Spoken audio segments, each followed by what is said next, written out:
टुनटुनी को बचपन से ही खाना बनाने का बहुत शौक था। उसके पिताजी कालू कौआ लोहे के औजार बनाने का काम करते थे। उसकी माँ सुंदरी फिर उन लोहे के औजार और बर्तनों को जंगल में बेचकर आती थी। टुनटुनी उनकी गोद ली हुई बेटी थी और वो सब नदी किनारे एक पेड़ की डाल पर रहा करते थे। टुनटुनी क्या कर रही है? कुछ खाने को बनाया है या नहीं? एक दाल से दूसरी दाल घूमकर भूख से आंतड़ियाँ सिकुड़ गई हैं। लो माँ, आज मैंने कुछ नया बनाया है। अरे तूने ये चावल में क्या डाल दिया है? ये बिरयानी है, मैंने आज ही सीखी है। अरे टुनटुनी बिटिया, जितना तू खाने पर ध्यान देती है कुछ काम पर भी दिया कर। अरे जब देखो कुछ ना कुछ खाने को ही बनाती रहती है। 1-2 साल बाद तेरा ब्याह भी करना है, कुछ घर के काम भी सीख ले। ओहो, शर्मा गई। अच्छा चल जा बाहर भट्टी गर्म कर, लोहा पीटना है। सुंदरी, हमारी बेटी बहुत ही गुणवती है, हमेशा कुछ न कुछ बनाने की कोशिश करती रहती है। लेकिन हम लोग इतने रईस नहीं हैं, रोज इतना अच्छा अच्छा बनाकर खाएंगे तो कहाँ से आएगा? चिंता क्यों करते हो जी? सब बच्चों का भाग्य है, सब भगवान देगा।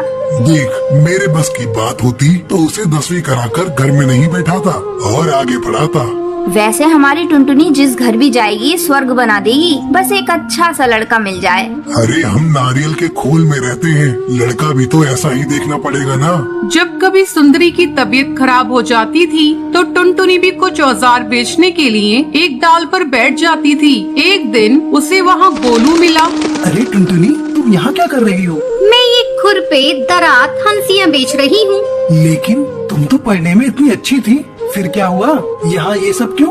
ये हमारा पेशा है गोलू। मेरे पिताजी ने मुझे 10वीं पढ़ा दिया, वही बहुत बड़ी बात है। हम पक्षियों में वैसे चिड़ियाएं नहीं पढ़ाई जाती। अरे यही हमारा देश पीछे रह गया टुनटुनी। अच्छा ये बताओ, तुम रहती कहाँ हो? यही नदी के पीछे ही हमारा नारियल का घोंसला है। टुनटुनी, तुम्हें खाना बनाने का वैसे ही बहुत शौक है, क्यों ना तुम पिज्जा पराठा बनाकर बेचो। ये कम लागत और कम मेहनत में बन जाता है और स्वाद तो पूछो ही मत। एक बार बनाकर तो देखो, लोहे के औजारों से भी ज्यादा कमाने लगोगी। क्या तुम मुझे इसकी सामग्री बता सकते हो?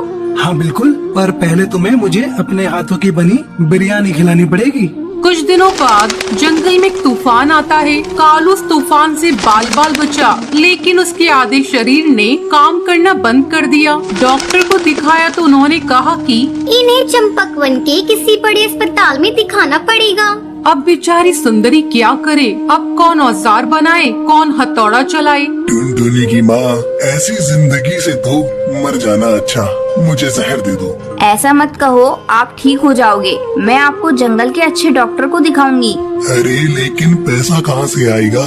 जो जमा है, सोचा था टुनटुनी की शादी कर दूंगा, लेकिन अब मैं काम करने के लायक नहीं रहा। टुनटुनी उन लोगों की बात सुनकर दुखी हुई। वो उनके पास आकर बोली, पिताजी क्यों चिंता कर रहे हो? मैं हूँ ना, आप काम करने लायक नहीं रहे तो क्या हुआ? मैं और माँ है ना, आप बिल्कुल चिंता मत करो, हम जरूर कोई रास्ता निकालेंगे। अगले दिन माँ, जब तक पिताजी अच्छे नहीं हो जाते, मैं घर के बाहर पिज्जा पराठा बनाकर बेचूंगी। टुनटुनी, कोई क्या कहेगा? माँ, जब मैं औजार बेचती हूँ तब क्या कोई कुछ कहता है? ठीक है तो भट्टी पर ही बना लिया कर। अगले दिन पिताजी देखो, आज मैंने पिज्जा बनाया है। माँ और आप दोनों खाकर बताओ कैसा बना है। पता नहीं टुनटुनी, तू भी क्या नई नई चीजें बनाती रहती है। खाकर तो देखो। अरे वाह, ये तो बहुत बढ़िया लग रहा है। बेटी, ऐसा कुछ तो कभी नहीं खाया। पिताजी, अब मैं पिज्जा पराठा बनाकर बेचूंगी। लेकिन ये सब तेरे दिमाग में आया कहाँ से?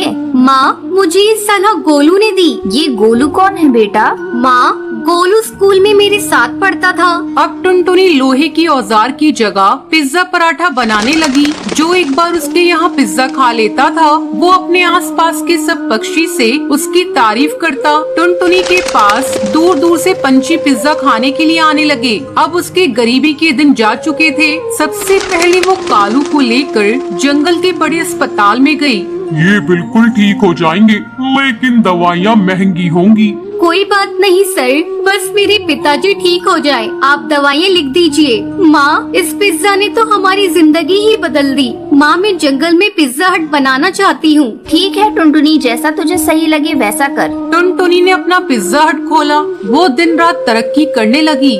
जैसे जैसे आमदनी बढ़ती रही, टुनटुनी ने सबसे पहले अपने लिए एक पक्का घोंसला खरीदा। अब वो नारियल के खोल वाली टुनटुनी नहीं, कोठी वाली टुनटुनी थी। टुनटुनी, मैं जानता था कि तुम एक दिन जरूर ऊंचाइयों तक जाओगी। गोलू, मुझे इस काबिल बनाने में तुम्हारा ही योगदान है। बेटा तुम जुग जुग जियो। बेटा ये तो बहुत खुशी की बात है कि तुम उसके मार्गदर्शक हो। तुम उसे हमेशा खुश रखोगे। उन दोनों की शादी हो गई और फिर वो दोनों मिलकर पिज्जा का